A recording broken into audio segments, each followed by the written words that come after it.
My company paid me minimum wage for 7 years. The day I quit, I took every client with me. My name is Jess Harmon, and I am 36 years old. 7 years ago, I walked into Pinnacle Design Group carrying a portfolio that had taken me 4 years to build and accepted a salary that was, I would later calculate, approximately 60% of what my work was generating for the company every single month.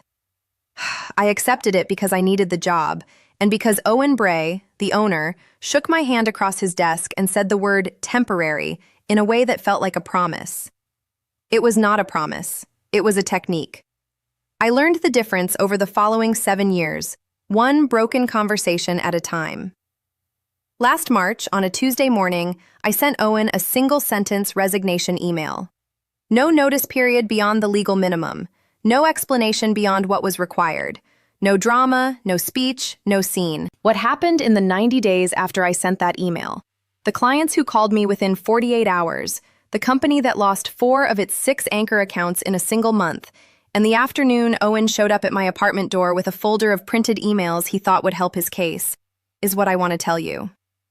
Before I go any further, please like and subscribe if you are new here. Drop a comment telling me where you are watching from and what time it is. I read every one.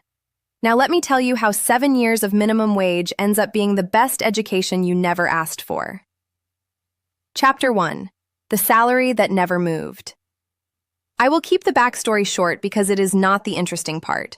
I grew up in Portland, Oregon, studied graphic design at Oregon State, graduated with a portfolio my professors called publication ready, and a student loan balance that made negotiating my first salary feel like a luxury I could not afford. Owen found me at a student showcase in May of my final year.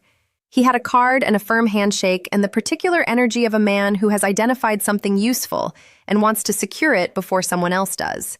Pinnacle Design Group, he said, boutique brand studio, 10 employees, growing fast. He said the word opportunity 4 times in 8 minutes. I counted. I started at $28,000 a year, in Portland, in a city where a 1-bedroom apartment costs $1,500 a month. I took it because Owen said it was temporary, because the portfolio work was good, and because I was 29 years old and believed that results eventually speak for themselves. Results do eventually speak for themselves. What I did not yet understand was that in Owen company, results spoke for Owen. Chapter 2. What 7 years actually looks like. By year 2, I was managing 3 of the company's largest accounts. By year 3, I was the primary contact for every client that generated more than $50,000 annually. By year 4, I had redesigned the company's entire service delivery process, reduced client revision cycles by 40%, and built a referral system that brought in 2 new anchor clients in a single quarter. Owen presented all of this at an industry conference as evidence of Pinnacle's innovative culture. He used my work in his slides. He did not mention my name once. I asked for a raise after the conference. Owen said the timing wasn't right. He said the company was in a growth phase. He said he was working on a new compensation structure. He said these things in the same tone he had used to say the word temporary 4 years earlier, and I recognized the tone now for what it was. Not dishonesty exactly, just a man who had learned that promising the future cost nothing in the present. I walked back to my desk and opened a spreadsheet. This is the part I want to tell you about because it's the part that mattered most. I started keeping records, not out of anger, out of habit. I had always been a person who documented things because documentation made the invisible visible, and the invisible was where Owen liked to keep everything that was inconvenient.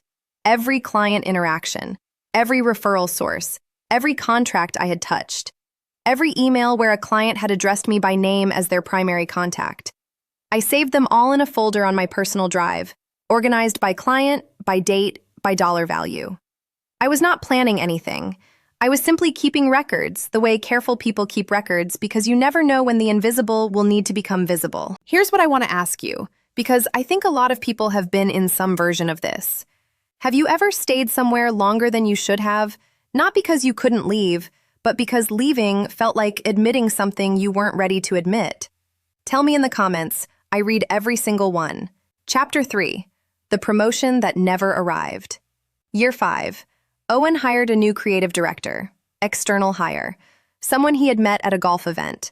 The role had been described to me 6 months earlier as the next step in my career path at Pinnacle. His name was Derek. He had a good portfolio and no existing client relationships, and sat in the office I had assumed would eventually be mine. I did not quit. I want to be honest about why. I had spent 5 years building something inside that company.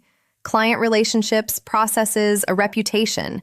And walking away from it felt like leaving money on a table I had set myself. I was also, if I am being completely honest, still carrying some version of the belief that Owen would eventually do what he had been saying he would do for 5 years. He did not. Year 6 brought a salary review that resulted in a 3% increase, just above the rate of inflation, just enough to make leaving feel slightly less urgent. This, I later understood, was intentional. Owen was very good at giving people just enough to make leaving feel premature, and not enough to make staying feel sustainable. He had calibrated this with several employees over the years. I was not the first. I was, however, the one who had been keeping records for 4 years. Derek lasted 14 months. He left for a larger firm in San Francisco, which was where he had wanted to be all along. Owen called me into his office the morning after Derek's resignation and said he wanted to discuss my taking on expanded responsibilities. I asked about the title change. He said that was something they could work toward. I asked about the salary. He said the company was in a transition period. I asked how long the transition period would last. He said he appreciated my patience. I went back to my desk. I opened my spreadsheet. I looked at 7 years of documented client relationships, and I thought about the word patience. And I made a decision that I had probably been making slowly for the previous 2 years without quite admitting it to myself. I was going to leave. Not that day, not impulsively, but I was going to leave, and I was going to do it correctly, and I was going to make sure that when I did, I had built something to leave toward rather than just something to leave from. Chapter 4. The 90 days before I left. I want to be very clear about what I did in the 3 months before I resigned, because I think the clarity matters. I did not solicit Pinnacle's clients. I did not tell any client I was leaving. I did not make promises about future work or suggest that they should follow me anywhere. I simply continued doing what I had been doing for 7 years, being the best possible version of their primary contact, being responsive and thorough and genuinely invested in their work, being the person they called when something mattered. I also, in those 3 months, registered a business, Harmon Creative LLC. I built a website. I set up a business email address. I opened a business bank account. I did all of this outside of business hours, on my own equipment, using no Pinnacle resources. And I waited. I waited for the moment I had learned over 7 years always arrived with Owen. The moment where a broken promise became impossible to paper over with vague reassurances about the future. It arrived in February, 5 weeks before I resigned. Owen called a staff meeting and announced that the company was bringing in an outside consultant to evaluate the brand strategy division's structure. He said it with the particular brightness of a man who has made a decision and is presenting it as an opportunity. The consultant would be assessing roles, responsibilities, and compensation. The consultant was Owen's brother-in-law. I know this because I looked him up that evening. LinkedIn. Family connections visible if you knew where to look.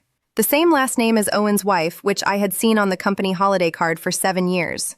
I opened my laptop and wrote the resignation email that night. I did not send it immediately. I held it in my drafts folder for 3 weeks, the way you hold a decision to make sure it's actually a decision and not a reaction. It was a decision. I sent it on a Tuesday morning in March. Chapter 5. The 48 hours after. The first client called 6 hours after I sent the resignation email. I want to be careful here because I believe in being honest about cause and effect. I did not call them. I had not told them I was leaving. Owen had sent a company-wide client notification that afternoon, standard protocol, and the client had called me directly on my personal cell, which they had because I was their primary contact and had been for 4 years. They asked if I was all right. They asked what had happened. They asked very carefully whether I had plans. I told them I had started my own studio. I told them I would be reaching out formally once I was fully set up. I told them I hoped we could continue working together, but that I completely understood if they needed to stay with Pinnacle through their current project. They said they would wait for my formal outreach. By the end of the following day, 4 of Pinnacle's 6 anchor clients had called my personal cell. 2 of them said explicitly they would be moving their accounts. 2 said they wanted to hear more before deciding. I did not celebrate. I want to be honest about that too. I felt the particular exhaustion of someone who has been carrying something for a long time and has finally set it down, and the exhaustion is more present than the relief, at least at first. I also felt, underneath everything, the cold clarity of knowing that what had just happened was not luck. It was 7 years of showing up, documented in a spreadsheet on my personal drive, made visible at exactly the moment it needed to be. Owen called that evening. His voice had a quality I had not heard in 7 years of working for him, something stripped of the particular confidence that had always been his primary management tool. He said he thought we should talk. I said I was available the following morning. Chapter 6. The folder he brought. Owen arrived at my apartment at 10 the next morning with a manila folder. I offer this detail because it is the one that still strikes me most. That his response to the situation was to bring a folder of printed documents to a conversation, as though paperwork would fix what paperwork had never been part of creating. The folder contained printed emails, client emails pulled from the company server, emails where I had been CC'd on client communications. He seemed to believe these established that the client relationships belonged to Pinnacle rather than to me personally. I sat across from him at my kitchen table and let him present his case. Then I opened my laptop and showed him my spreadsheet. 7 years of client interactions, organized by client, by date, by dollar value, with the source of each relationship clearly documented. Referrals I had generated personally. Clients I had brought in through my own network before they were ever Pinnacle clients. Relationships that predated my employment at Pinnacle and had followed me there. I also showed him the independent legal research I had done 3 weeks earlier, when I was still holding the resignation email in my drafts folder. The relevant section of Oregon business law regarding client relationships, non-solicitation clauses, and the specific language of the employment agreement I had signed 7 years earlier, which did not contain a non-solicitation clause because Owen had never thought to include one, because Owen had never imagined an employee who kept records. He looked at the screen for a long time. Then he said, "I should have given you the title." I told him the title had stopped being the point approximately 3 years ago. He asked what the point was now. I told him the point was that I had spent 7 years making his company worth something, and I was now going to spend the next 7 making mine worth something, and that the two things were not in conflict as long as he didn't make them conflict. He nodded slowly. He closed the folder. He picked it up and held it for a moment like a man who had brought the wrong tool to a job and knew it. Then he left. Chapter 7. Where Things Stand. Harmon Creative is 11 months old. We have 7 clients, 4 of whom came from Pinnacle and 3 of whom are new, businesses I had never worked with before, who found me through referrals from the existing 4. Owen's company lost 2 more clients in the months after my departure. He brought in another external hire to replace me, someone with a good portfolio and no existing relationships, which is the same hire he made when he brought in Derek, and the result will likely be similar. I do not feel victorious about this. I want to be clear about that because I think there is a version of this story where the right ending is Owen's failure, and that is not the ending I am interested in. His failure does not make my company more real. My company is real because of 7 years of work and a spreadsheet and a business license and a website built on a weekend in February. What I feel, 11 months in, is something simpler and less dramatic than victory. I feel paid. Not just financially, though the financials are, for the first time in 7 years, proportional to the work. I feel paid in the sense that the work I do now belongs entirely to the results it produces, without a filter between the work and the acknowledgement of the work. That filter. Owen, the company name, the org chart, the annual review where temporary became the horizon that kept moving, had cost me something I could not put in a spreadsheet. Not money, something closer to the simple experience of doing good work and having it be yours. I have that now. My mother, who had listened to 7 years of salary conversations with the particular patience of a woman who believes in playing the long game, called me the week I signed my first client contract under Harmon Creative. She asked how it felt. I told her it felt like the number finally matched the work. She said, "It was always going to." I think she was right. I think the number was always going to match eventually, through Owen's acknowledgement or around it. I spent too long waiting for the first option before I chose the second. If you have ever stayed somewhere longer than the work deserved, waiting for a number to match what you already knew you were worth. I want to hear about it. Tell me in the comments. I read every single one. And if this story meant something to you, share it with someone who is sitting in a job right now, doing the work that belongs on their own letterhead, waiting for a permission that is never going to arrive from the person they're waiting for it from. The permission was always yours. The spreadsheet was always yours. The clients were always yours. You just needed to send the email. Subscribe if you haven't yet. I'll see you in the next one.